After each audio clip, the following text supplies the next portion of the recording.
If you need a vegan weeknight dinner that tastes impressive but requires almost zero brain power, then this vegan kofta is it. What's up, guys? Welcome to the Seasoned Vegan.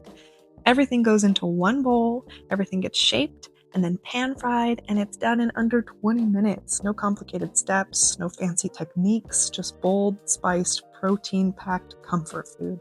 Let's get into it. We're going to start with a large bowl.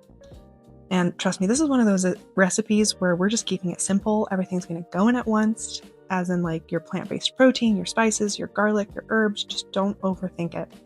In this case, I'm using my Impossible ground meat.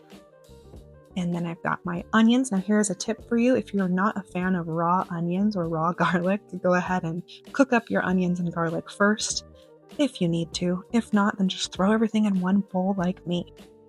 And if you're curious about the spices, I'm just going to real quick put them up on the screen for you, but everything else, like all the other measurements, everything's going to be in the description below for you. So you can look there if you want to make this for yourself, if you don't want to think too hard about what you're making for dinner. All right, now we're just going to mix until it's fully combined and it holds together when it's pressed.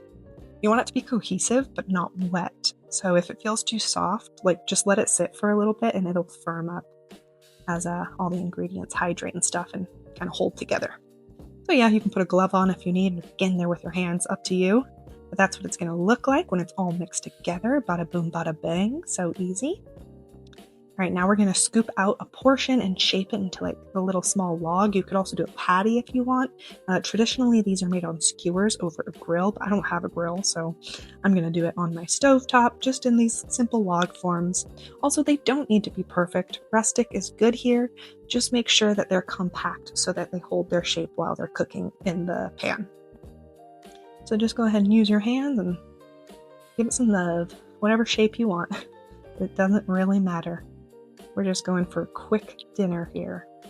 Bada boom, bada bang. So I got about 6 to 7 out of this batch. And now we're ready to fry them up. We're going to heat a little oil in a pan over medium heat. And then we're going to add the kofta to the pan and let them cook undisturbed for about 5 minutes per side. You don't want to disturb it because you want it to build up that crust. That crust is everything. Then you're going to flip them once they're browned, and you're going to let the other side develop that same deep crust and deep color. Yep, we're looking for like a crispy, dark outside with a nice tender inside. So look at that, we're getting our flip on. And like I said, it's 5 minutes per side, really easy.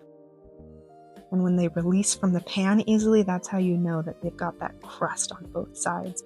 Just absolutely delicious. Now I'm going to go ahead and serve this. Like, that's it, guys, we're done. So easy. Now I'm going to go ahead and serve this with my homemade hummus. And if you haven't seen that recipe yet, I'll link it in the description below along with all the ingredients for this. It's creamy, it's garlicky, and it's like the perfect pairing. So yeah. This is one of those dinners I make when I don't want to think too hard, but I still want something that feels satisfying and full of flavor. Simple, bold, done. See you guys later.